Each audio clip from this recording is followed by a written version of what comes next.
Right. Nuke 13 release notes. Okay. Like I don't know what this technically is. I guess this is like a reaction/review of Nuke 13, but I think it's mostly a reaction because like how do you review Nuke 13? Well, I tried it a little bit. What did they do? I tried the AI stuff a little bit. So Did it make miracles happen immediately? no, No. it didn't make any miracles. No miracles happening. No miracles. No miracles. But the I was promised upscaling in miracles. AI, no miracles. Does it record like this as well? I hope it does. I sure hope so. I'll No do the miracles. reaction video. Oh What's yeah. up? So what? Oh, I'll I do said the no reaction miracles, but video. the upscaling upscaling did a pretty good job, I have to say. It much better job than the TVI upscale. Yeah. I mean, much That's better, quote unquote. It's better. It's not much better. Yeah, that's worth something. Upscaling is like, I mean, I don't know how often upscaling problems, they do happen. Like you do run into issues where you want to kind of kill softness on things like textures and whatever. Yeah. Upscaling can be, if you have something that's really powerful and smart enough, that can be really useful actually. So that's cool. Yeah, especially when doing matte paintings, I use the TBI a bunch. Yeah, so we'll give Nuke a plus for doing good upscaling. That's my whole kind of thinking or approach is that whatever they do, it just has to be like actually useful practically. Right. You know what I mean? So the upscale I think is useful. The deblur might be useful because you can reduce blurriness. It kind of does the same thing. Like it restores detail in a smart way. So like if you're stabilizing something, you might be able to like reduce the motion blur, and it makes it look more realistic. Mm-hmm. The copycat node, I tried a bunch of things, and I didn't quite get very good looking results. Like very, how would you say? There was a lot of weird noise and patterns going on, like dithering. I don't know. Definitely, and it took a while to do like a small sample. So you definitely need to teach the copycat for a while before it's actually useful. I didn't get any good matte out of it because I tried to like use it to create like an automatic matte. You get like a good garbage matte, but like not very useful for much else. Unless you train it forever, I guess, which that's always the problem. That seems to be the big caveat with all the deepfake stuff is that it's all good if you can train it into oblivion, but if you can't, then it's really hard to actually come up with defined data. You know, define like massive amounts of data, even if you have like tens of thousands of frames of a sequence. Well, that's not really that much for deepfake. But the cool thing is actually hearing your video card spinning up for once while you Nuke. Wow. Which I never happened before. So my ultra expensive video card is actually being used for something other than games. And Blender, yes, finally. Somebody's using the stand card. All right, so what is this Hydra viewer? Supports Nuke 3D viewer. So they updated the 3D viewer. So they updated Scanline to have Hydra viewer, which from what it seems is just maybe also utilize the GPU better. That one I didn't try, but it should. Basically, they took, as far as I read on the beta, I think they took the model viewport and put it in Nuke. Mm-hmm.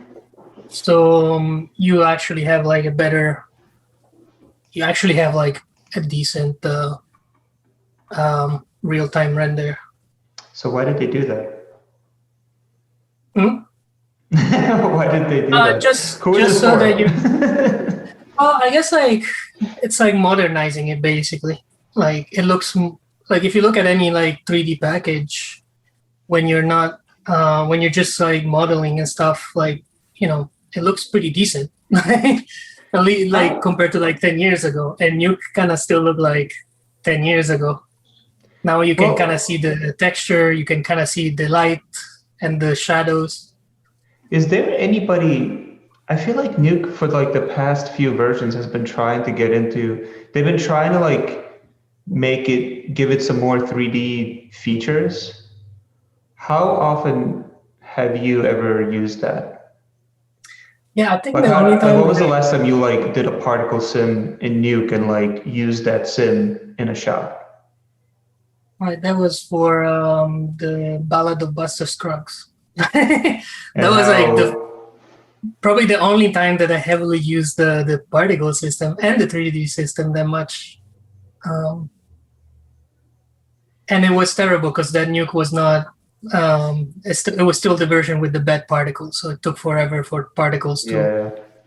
do what they needed to do and to tweak them. Sometimes you tweak the particles and they just disappear. Yeah.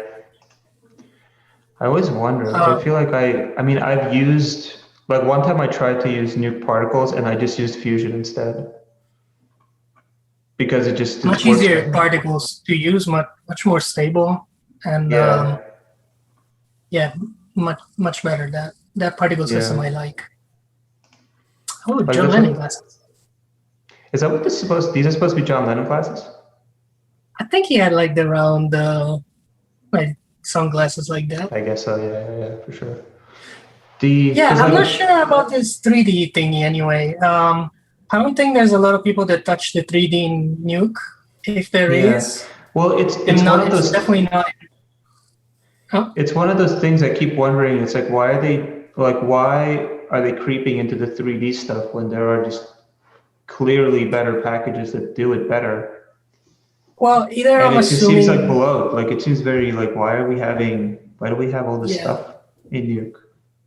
either I'm assuming they're getting maybe requests from high-end studios, so they can import the 3D and maybe use it for mats and stuff like that. Yeah, well, that's what I'm thinking. Somebody has to be requesting this stuff, right? Because they're not going to Um, do it for fun or anything, right? I mean, Fusion has a good 3D engine, but I think it's mostly used. I mean, Fusion I Motion. think is mostly used for commercial stuff. So like Yeah. to avoid rendering with a 3D package, you render in Fusion. Yeah. You know, um, Well, on the Fusion end, because with Fusion, the idea is that it's for motion graphics, right? So Fusion is supposed to be like a 2D package, similar to right, After Effects, but has nodes.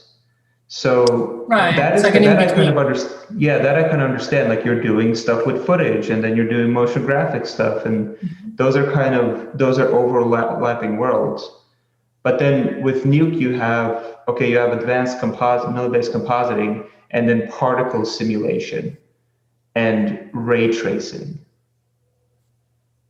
and it's kind of like so Yeah, you're expecting. So I'm sure there's like some facilities out there where you have like people that are really good in Nuke, but then also just have CG skills, and they can kind of take advantage of like more sophisticated 3D pipeline stuff. yeah, But I'm pretty sure 90% of the work is like the paint node, right? So yeah, did they yeah. I update the wish paint they node? no, they didn't. I wish they actually updated those kind of tools, like the one that I use the most, at least, like the pen node with like it would be very awesome to see like I don't know if you can hear this noise. They're starting to bang outside. Oh, for that, is that still uh, happening? Well, I guess it should, yeah, right? um, I wish they updated the paint node with like texture brushes. Yeah, You know, like that would be awesome. So there's an infinite amount of things that they could do with the paint node that yeah, would and like just a like change better the game. yeah, because like sometimes I just import like right now we're using Linux, so I'm importing things in GIMP and just cleaning things up there, and then back in Nuke cutting them out and putting them in. just because like a couple of strokes in GIMP and I can remove something very quickly without having like like the stamp tool in Nuke. You have to make sure that the edges are right, the color is right.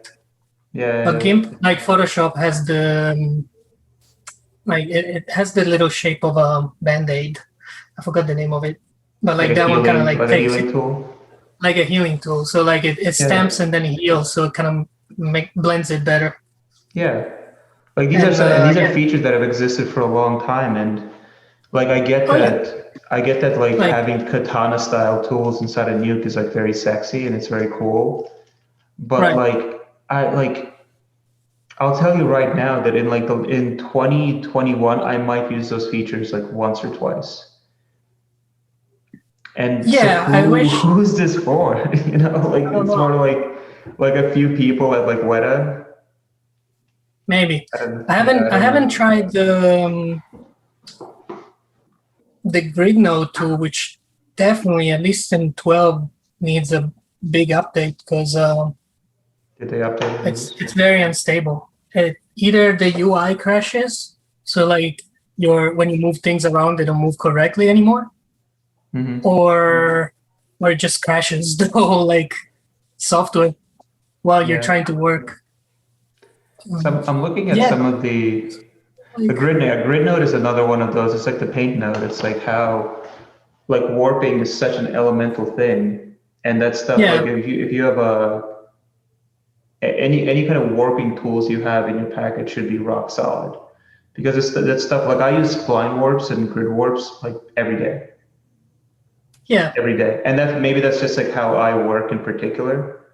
But like I haven't noticed that it's rare that people work that way. I mean, some people don't, but a lot of people do. So I don't think so, because I use them too, and I try to stick to the spline warps because they're not as good sometimes, but they don't crash as much. Yeah, but I think like with all the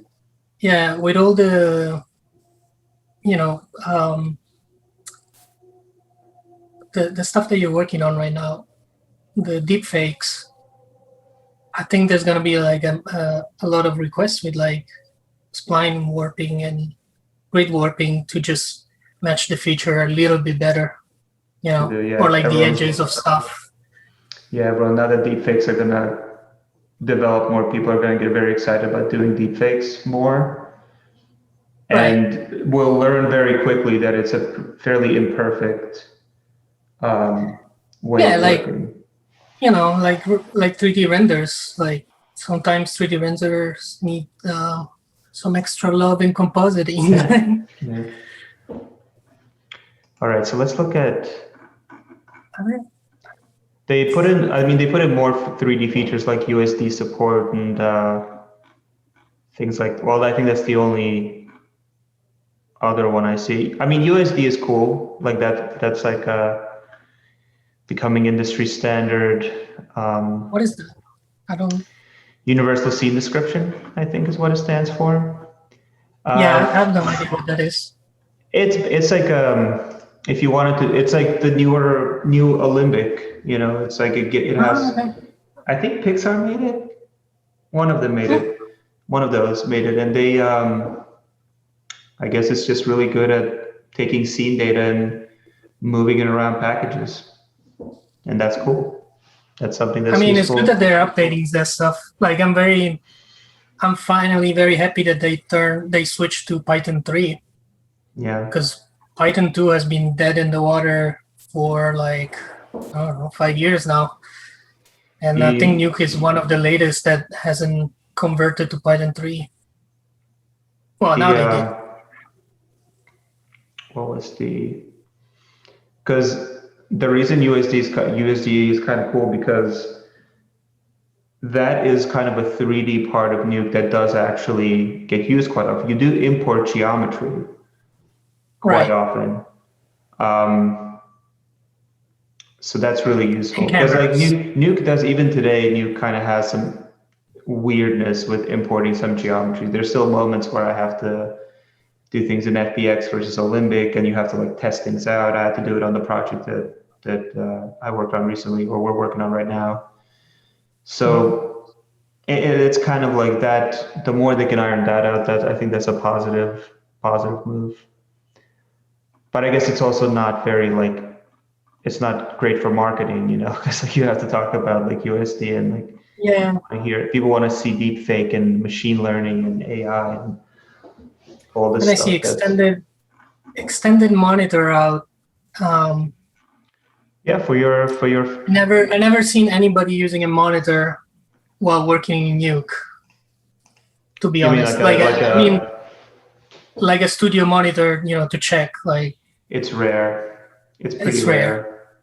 Like I've seen it at like some bigger ad houses and like commercial facilities and stuff. They do it, but yeah, like probably 60% of the industry doesn't really. If you go to like a TV film house studio, or whatever. Because I see like you will have the monitor. I feel like if you're color correcting, so like later in the stage, most people in Nuke. You're color correcting, but you're really matching what the footage was originally.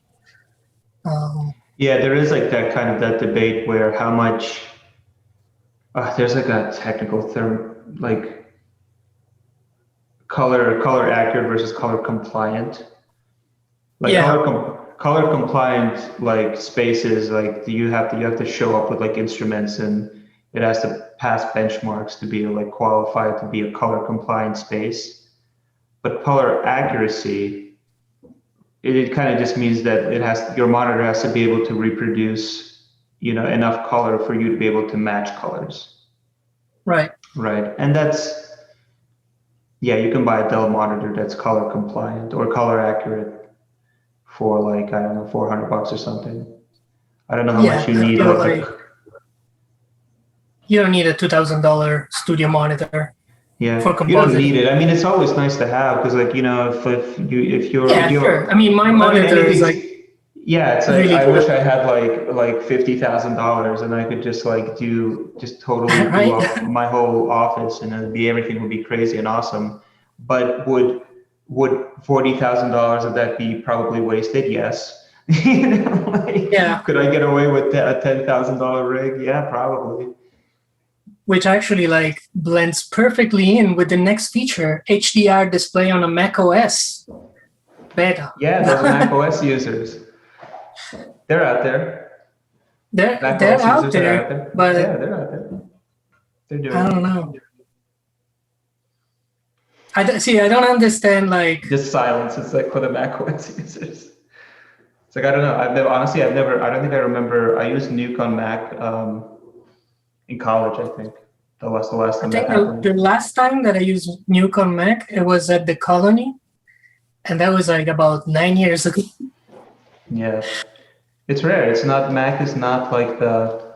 But if you're gonna make it for that OS, you're gonna have to deal with Apple's shenanigans. Yeah. Right? Is there an M1? Did they make an M1 Nuke yet, or like do they need to? They need to. It's not in this version yet. Yeah, so they're gonna have to deal with that. But yeah, they will definitely do it. Which I'm kind of not I'm okay with that because switching to ARM architecture should definitely bring costs down of like machines. Yeah. I'm not anti M1. I'm not anti like that stuff. I don't really have much of an opinion about this. Like, it's kind of like, it's cool, Yeah, it's just different architecture for the processor, and like, I don't think either one has like an advantage over the other right now. So like, whichever is cheaper makes more sense to me. Yeah. Annotations. Like, obviously, you're not gonna run Nuke on a phone processor, but a souped up phone processor, you might, like the M1. Yeah. So annotations in Hero Player. Honestly, I feel like this is one of those things where like this is a feature people have been expecting. Like it's one of those features that should have always existed. So I don't know if it's much of a feature that it came about now.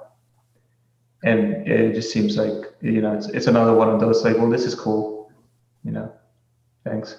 I never use Hero, and it's for review. The only time I had to fight with Nuke Studio was just to create those initial comps for our work, and I hated it. So I thought it was extremely limited, and most of the stuff that was spitting out, I had to fix it with Python scripts. So it is kind of jarring when you go like, and I mean, maybe it's not a fair comparison, but I feel like it kind of is. Like you go from like DaVinci Resolve, and then you go over to like Nuke Studio, and it's almost like DaVinci Resolve, like technically is less capable, but definitely much better to use and much easier to use and more stable. And more stable.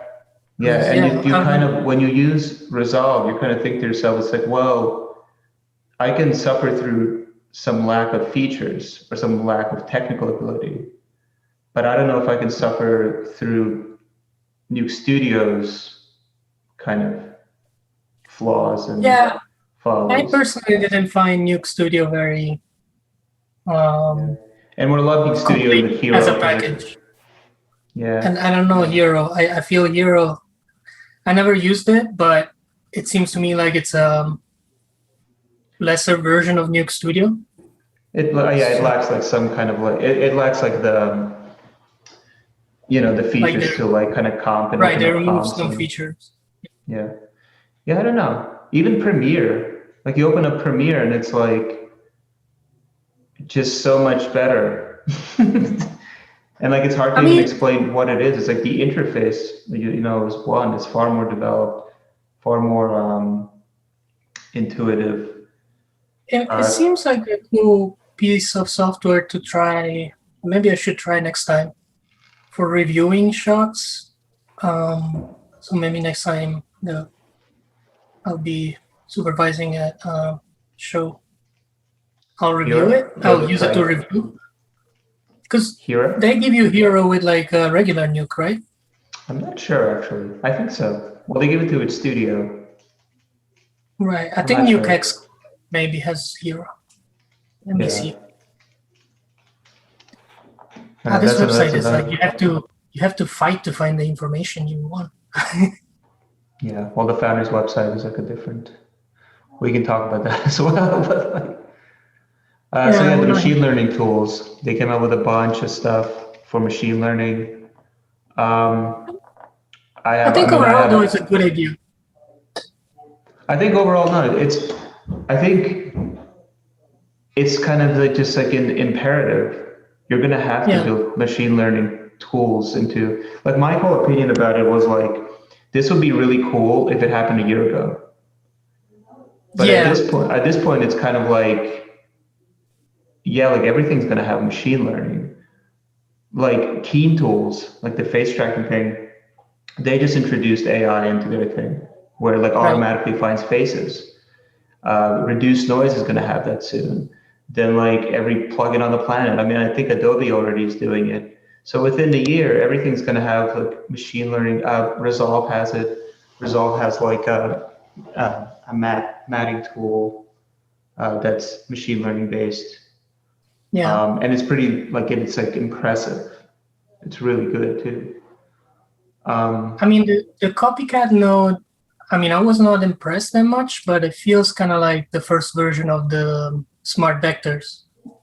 Like they threw it in the package, and until people really figured out, I can use this to do that, then they will start refining nodes to do just that, because people are using machine learning for that.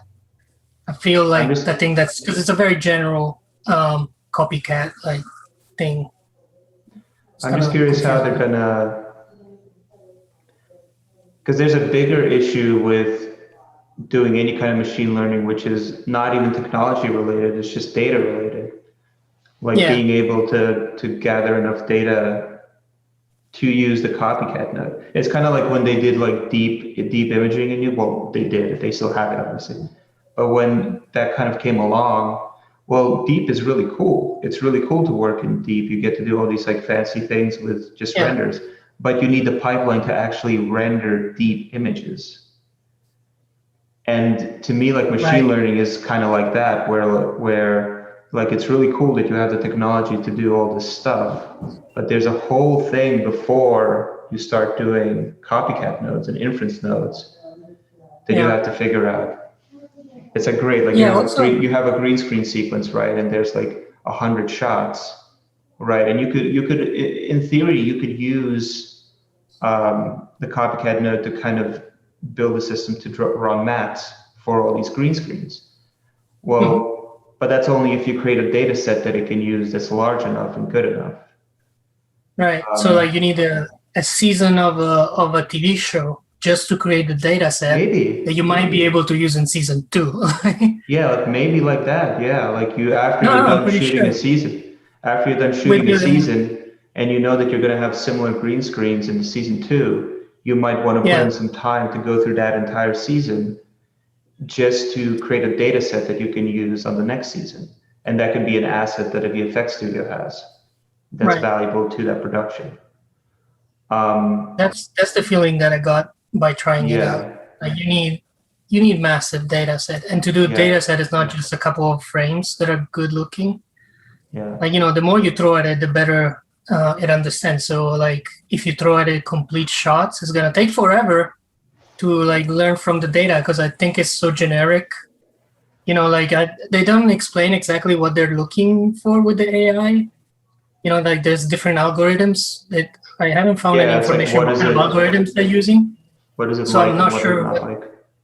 Right. I think is the most generic algorithm that really tries to understand what's going on the image and come up with his own algorithm of what to do with it. And that's so generic, it takes forever. Yeah. It's really cool, but yeah, you need even more data to like make it work. Mm-hmm. That's what I'm like. Yeah, we'll have to see what they kind of like. You can fix the nodes, and you can you can have options for what kind of algorithms to use, similar to filtering methods and things like that. Like you can always give more control, but it's almost more of a production issue. Like when a production has to kind of prep to know that they're going to try to use deep, because there's also another issue with like doing maths with machine learning is that there's a threshold where the maths are even usable and where they're not usable. And it's very precise where that threshold is, right? Like you could have, X amount of data and it will produce something that looks okay, but then when you actually use it, it's flickering, it's doing this and that. You might not even be able to use it as a garbage math, but then you might need 10x data to get it like that extra 10% so that it's usable. Right, and that's like you're talking x versus 10x just to get a small difference. Is that going to work? Or like at least that's like a technological challenge that might come about that might have to get tackled and overcome. It might be interesting if next versions of Nuke actually come with data sets. Maybe they can collect data sets from their clients. I'm shocked they don't have that. That's what I thought when I heard that Nuke was doing, that the foundry was doing machine learning and AI. I thought what they were going to do is provide access to data sets. Like that's what I thought there was going to be something. For the price, right? You expect some data sets. What I thought they were going to do, and I'm totally giving away. I might be giving away like an idea right now, but sure. Yeah, I mean, whatever. I wasn't going to act on this, but what I thought they were going to do is they were going to make some kind of tool that has gives you access to like a large amount of data sets, and with like different algorithms or like machine learning algorithms that they extracted from those data sets. Right. And you could use those to say make like a matte painting. It's like say you need like a winter scene at night as a matte painting, as a background. You would be able to kind of collate these algorithms together where you get like, oh, like this is a wooded scene, but it's in winter and it's at night, and to see whether it could essentially deep, like, I don't know what the terms really are anymore, but it can basically generate an image from these data sets that complies with those characteristics. Mm-hmm.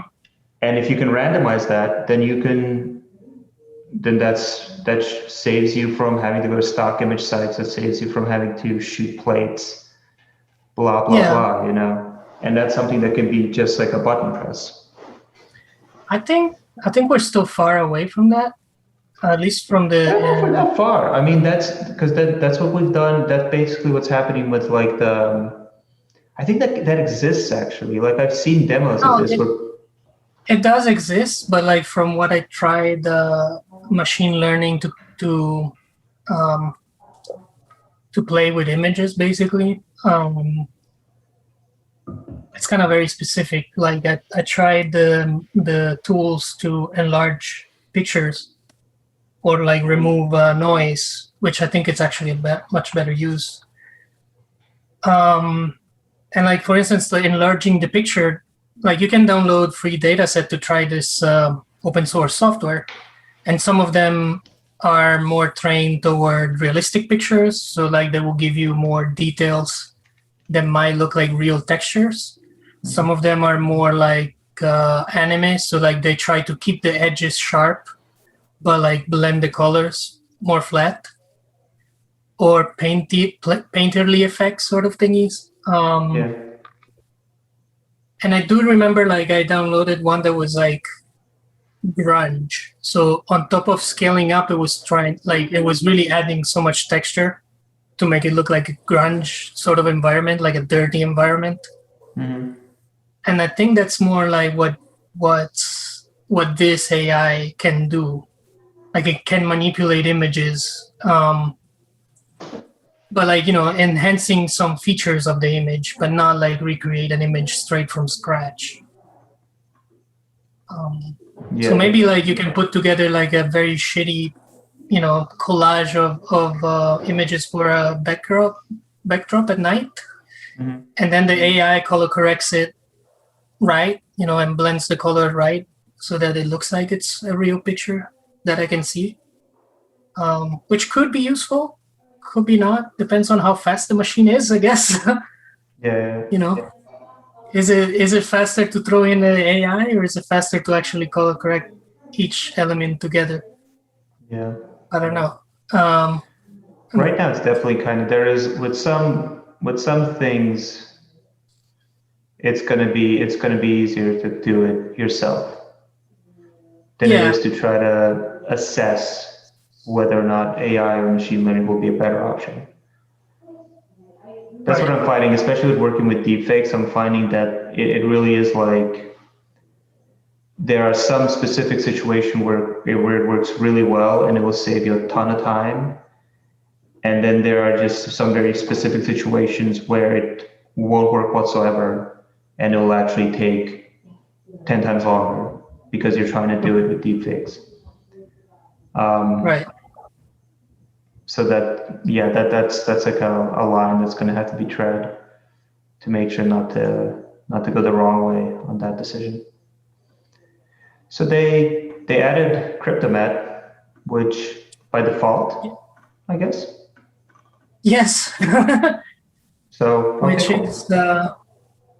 which is great. Yeah, we've had Cryptomat for a while. It's a great tool. I think it was default on every studio that I've been to. So yeah, just now they don't have to. Now they don't have to put in the effort. No, you don't even have to put it in. That's cool. And so that's Nuke 13, right? I think that's all they've. What else have they done? They've done some technical things with like IO stuff, different files that you can import. They updated OpenEXR, which is cool. There's OCIO stuff, and they say SDK upgrades. New DNX codecs, new RE-RAW. New codecs, basically, which is always normal. That's that's pretty much it. I mean, the VFX reference, as I said, is great because I feel like they were a little bit behind on that. The what? They were behind with Python and a bunch of other like, you know, reference SDKs from like that other software already used. Yeah. that's it. Pretty much. That's That's Nuke pretty 13. much it. Not So a how lot do we, what do of. we, what's the summary on, like if Nuke 13 was a movie and we had to give it like a Rotten Tomato score, how I do feel like you, it's kind of Avengers: Age of Ultron. It's the same as the first one, but a little bit better. Yeah, I like Age of Ultron, so that's a good thing. That's Yeah, I that mean, works. it's a little improvements here and there, but not that. It's Yeah, kind of like every other version of Nuke, really. Like they don't really have like yeah. outstanding improvements. I think everyone like the feeling was that when you were going to get all this like machine learning and AI stuff, that this was going to be like really like a super big deal and like people were going to be very excited. And honestly, I'm kind of blasé about this version. Like it's cool, they did cool stuff, but I really just want them to fix the paint node. Yeah, I would Because that's rather always the story. That's always the story with these versions is that, if you really work in Nuke full time on a regular basis, you really kind of use a few very specific nodes. Like the gray node inside of Nuke it's very simple and it works for most cases, but if you go to any facility, they all have like 4 different plugins or 4 different gizmos for grain because they yeah want more advanced grain control. And that has never been addressed in Nuke. And why not? Like that's yeah. such an easy thing to do. And it would change so Plus, many like things.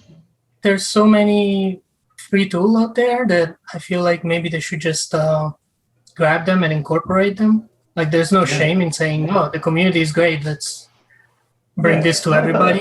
I thought that was kind of part of the selling point is that you have like why else use Nuke? It's because there's so many people behind it.